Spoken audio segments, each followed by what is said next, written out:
敬神一般就講敬天神，因為天地人一體啊，天神就最大嘅，所以一般都敬子宮以前都先敬天神。原來我哋國家國父做開嘅啊，就會世界律法嘅先敬天神，敬嘅天神傑出嘅哦，然後你就我哋本身嘅狀態要給先敬，敬嘅傑出然後就全部有東西貼到箱子那度。就到子宮堂下來敬子宮，敬了子宮以後，再轉國家去嘅。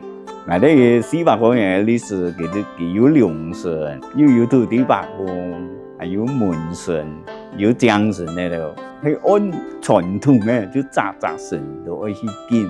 比如說五方龍神，有的我哋當時按有觀音嘅，就也愛敬。佢都是我哋客家人嘅各方面啊，都會做到主導來嘅。敬了子宮以後，有講究嘅人，我去敬伯公、敬沙官，佢個就祈求一家啊，身體健康啊，消災辟邪等嘅。